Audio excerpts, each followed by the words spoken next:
Welcome to Grief Matters, a podcast that features conversations about life and death. Hosted by Lori Opitz, Director of Bereavement at the Joseph T. Quinlan Bereavement Center, no subject is off limits and no topic is taboo. Please submit your questions about anything end of life, dying, death, and grief to karenannquinlanhospice.org/grief matters. Hello, everyone. Today, I'd like to talk about a subject that several people have requested, and it's a very important topic, and it is about pet loss. Pet loss is one of those disenfranchised losses because it's one that we don't feel that we're really entitled to have, and society doesn't always support us in the level of grief that we feel after the death of one of our animal companions. It is a real and valid loss. Our animal companions are part of our family. They're usually nicer to us than our human family um, because they're nice every day and not just some of the time. We may prefer their company to others, and they're with us every day. And when we take on an animal, we take on the responsibility of caring for them for their entire lifespan. And we learn their unique personalities and we train them and we spend time with them. And what an animal companion offers to us can't be bought. They know when we zig and when we zag, and they know when we're happy and when we're sad. They know that whether we've been gone 2 minutes or 20 hours, they are happy to see us. And it's always a good feeling to come home to our animal companions. And the way we miss them has a lot to do with the way we bond with them.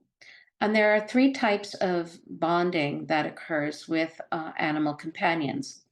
It's conventionally bonded, intensely bonded, or uniquely bonded. Most people are conventionally bonded. They treat their pet like a member of the family. They love them and include them with all the goings on within that family scheme. And but it's not a tragedy or trauma when that pet dies, when that companion dies. It's a grief response that they understand um, will be a part of who they are, but it will not be a traumatic response. It is something they took on when they took on the animal. They love them and they'll miss them, but it is not a major life event for them. Intensely bonded people, however, consider their animal companion not just a member of the family, but an integral member of the family that has the same um, caring for that any other human person in the family would be. And that comes to healthcare too, surgeries, chemotherapies, all the medical care also for intensely bonded people. They consider that part of their responsibility when they take on an animal companion. And when that animal dies, it is a traumatic response.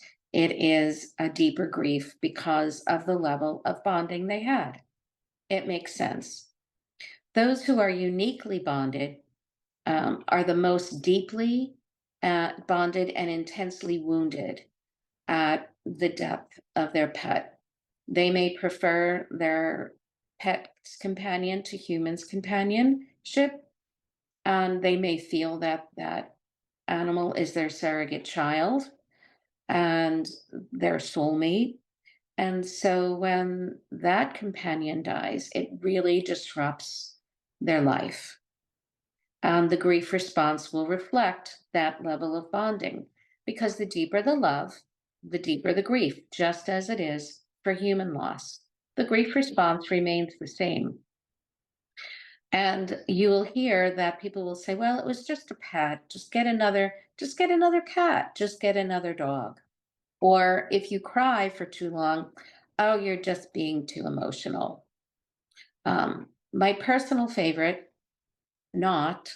is our pets don't have souls and won't go to heaven. I'm not a theologian and I can't prove it to you, but I do know to be true that we will reunite with our animal companions.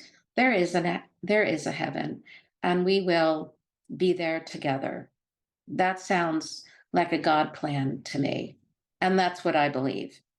And I think that most people do believe that, and it's a comfort to know that this is their temporary home, our temporary home, but the reunion awaits.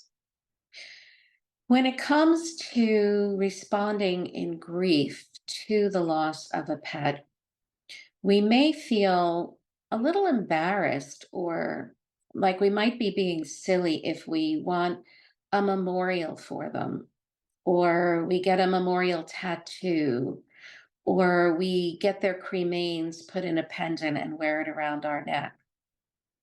And just as with human loss, this loss needs to be felt, expressed, and we need to feel permission that it's okay, that there's nothing wrong with us. So we need to talk, walk, write, run, scream, cry, pound pillows, whatever we got to do to get that missing them and mourning them out of us, and to remember and honor them in a way that feels comfortable to us.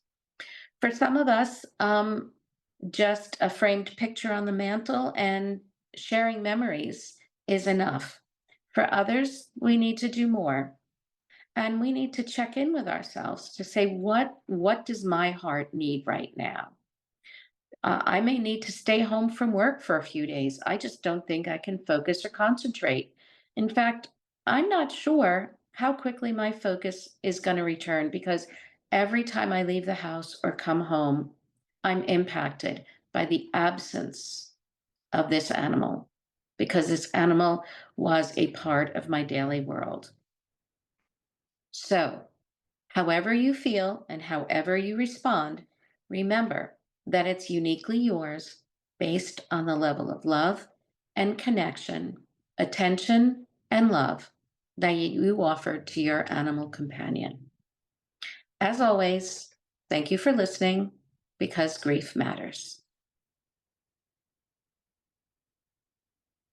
If you would like more information on any grief or bereavement issues, including options for counseling, please feel free to call us at the Joseph T. Quinlan Bereavement Center at 973-948-2283, or you can contact us online at copewithgrief.org. Please remember to subscribe to the Grief Matters podcast on Apple, Spotify, or wherever you get your podcast.